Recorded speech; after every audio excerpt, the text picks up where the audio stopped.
contente de vous retrouver avec Sidi Slimane pour ce 4e cours que nous avons intitulé Sidna Ibrahim et la primordialité.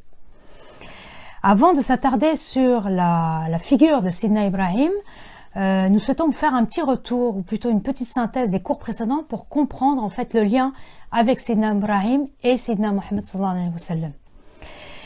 Lors des précédents cours, nous vous avons parlé des différents prophètes qui sont Sayyidina Adam, Sayyidina Nuh, et aujourd'hui nous allons vous parler de Sayyidina Ibrahim.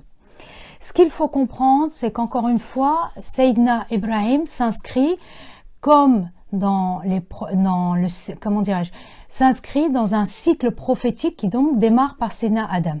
Dans une logique en fait. Dans une logique tout à fait cohérente et qui nous amène à Sayyidina Mohammed sallallahu alayhi wa sallam, qui est, comme on l'a déjà dit lors des cours précédents, qui est l'aboutissement de ce cycle prophétique.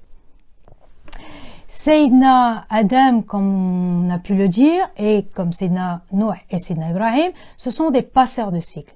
Et Sayyidina Ibrahim est celui qui va justement fermer le cycle qui a été débuté par Sayyidina Nuh et ouvrir donc ce nouveau cycle qui est ce qu'on appelle, ou plutôt qu'on appelle l'âge de fer, l'âge obscur, l'âge sombre, et qui correspond au cycle dans lequel nous sommes encore actuellement en ce moment, à notre époque. On est en train de le finir, cet âge-là, puisqu'ils se sont enchaînés. Donc en soi, pour continuer dans cette logique par laquelle tu as démarré le cours, c'est vraiment cette notion d'établir des liens, car les liens donnent du sens. La prophétie est générale. On a vu que même au-delà de Sidna Adam, alors qu'il n'est pas encore créé Kana Bayn Tin et Walma, entre l'argile et l'eau, et Sayyidina Mohammed, il nous dit Kuntu Nabiyyan, j'étais déjà prophète.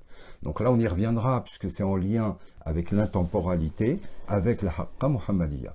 Mais en soi, ce qu'il faut comprendre, c'est que la prophétie est la volonté divine exprimée qui se manifeste. Elle a une trame directrice, et ça va être le thème du cours d'aujourd'hui, qui est la primordialité. Mais chacun d'eux, bien qu'il va avoir des points communs, puisque c'est le but de la primordialité, va aussi avoir une spécificité. Donc c'est ces thèmes-là qu'on va aborder dans les cours qui viennent, puisque là aujourd'hui, dans ce 4e cours, on voit Sidna Ibrahim et la primordialité, la notion de Dinul Qayyim, qui est proprement coranique, Dinul Hanif, qui est la tradition primordiale mot à mot. Et ils ont également une spécificité, c'est-à-dire qu'Adam, il pose tout en germe. Sayyidina Nuh vient clore une modalité et l'on voit que sa spécificité dans le Coran est notamment celle du déluge et de l'après-déluge.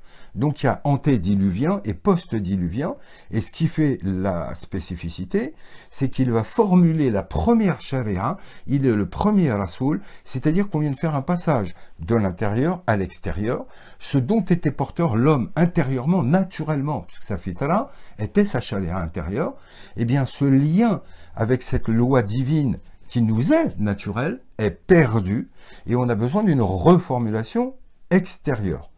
Et dans ce cycle, on va descendre tranquillement jusqu'à Sayyidina Ibrahim et on va voir le rapport avec Sayyidina Nuh.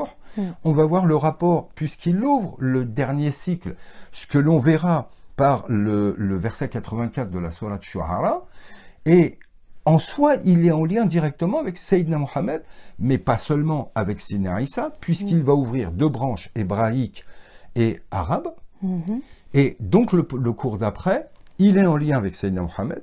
Le cours 6 sera en lien avec Sayyidina Isa. Et on verra que dans cette synthèse, il y a une logique qui prédomine à chaque événement, à chaque modalité. Car si chacun, je le dis bien, a un trait commun, ils ont aussi des spécificités par rapport à l'adaptation de la primordialité à leurs conditions historiques. Allahumma salli ala